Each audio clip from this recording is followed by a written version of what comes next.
장자의 호전몽에 취한 도인들에 대하여 꿈의 나비가 되어 자유롭게 날아다니다가 깨어보니 자신이 나비인데 인간의 꿈을 꾸고 있는 것은 아닌가 하는 의심은 누구나 한 번쯤 가져볼 만한 일하다. 꽉 막힌 사회 구조 속에서 호전몽 같은 상상을 하는 것은 삶의 파격이며 활력이 되는 것도 사실이다. 그러나 나비가 꿈을 꾸는데 지금 자신 인간으로의 꿈을 꾼다면 시간과 공간에 의해 펼쳐지는 인간의 반복성은 무시되며 나비가 인간으로 지속해서 꿈을 꾼다는 것은 불가능하다.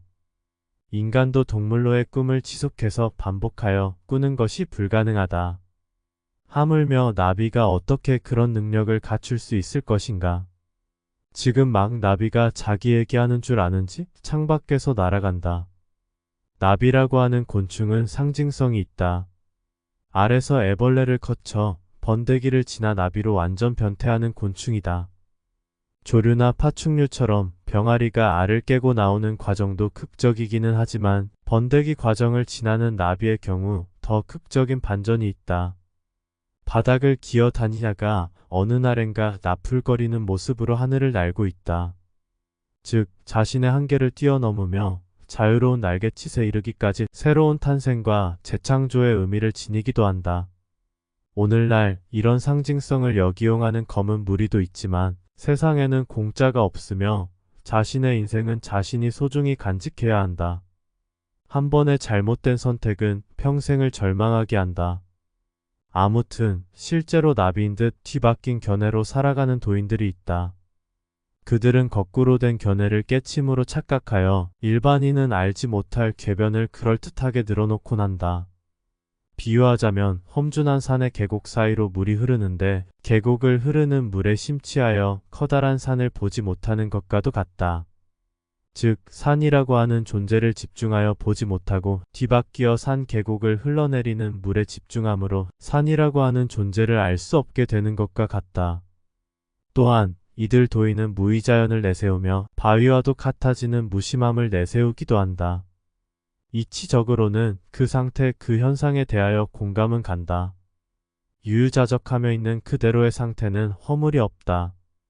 그러나 그들 도인은 진리를 탐구하는 측면에서 보면 지극히 이기주의자들이며 회피자들이다. 도인들은 존재에 저항하지 않으며 순응한다.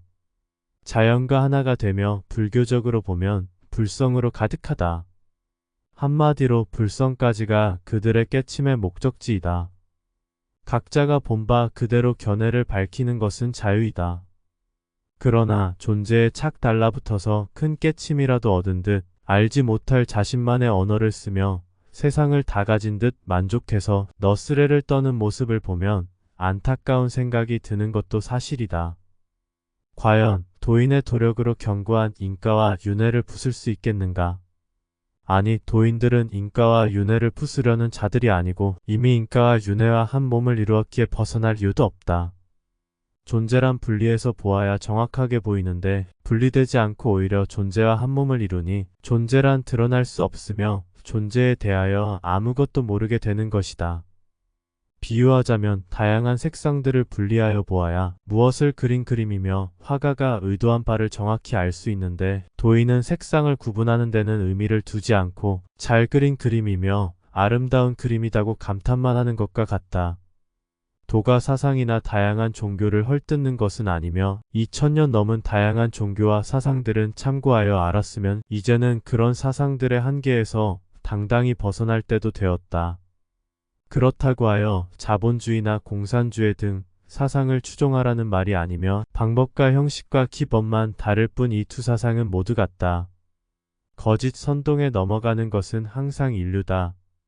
우리가 신이라고 하는 존재를 사유함에 있어서 외계인이란 없는 것이지만 설령 외계인이라 해도 상관없으며 천상의 관리자여도 상관없고 감시자여도 상관없으며 에테르체이든지 창조주의든지는 별로 중요하지 않다. 신이라는 존재는 미지에 모르는 영역이기에 정확히 어떤 존재인지 모르지만 만든 자가 있다는 사실만 알면 된다. 그 만든 존재가 무엇이든지 간에 신이라는 대명사를 쓰면 그만이다.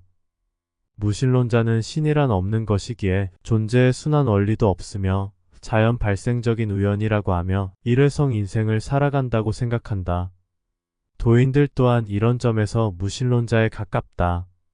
한마디로 도인들은 탐구하기를 멈추었으며 더는 진리에 대하여 탐구하려는 의지가 없다.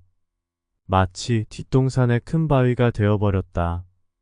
도인들도 처음에는 괴로움에서 벗어나고 존재에 대한 진리를 찾고자 이 길에 첫 발을 디뎠을 것이다. 그러나 어느 순간에 괴로움도 사라지고 진리마저도 사라졌다.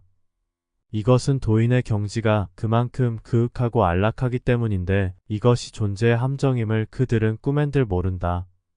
괴로움이 사라진 도인들은 바위와 같이 변한다. 지혜도 사라지고 직관도 사라지고 동물적 본능만 남게 된다. 그런데도 도인들은 무의자연이라고 포장한다. 이 길은 존재하는 모든 것들이 부정되는 길이다. 존재는 긍정으로는 벗어날 수 없다. 비록 무의미한 세상이지만 마음은 흔들리지 않으며 진리를 탐구해 간다면 결과값이 어떻게 나오던지 도인보다는 훨씬 수승한 삶을 살다 가는 것이다.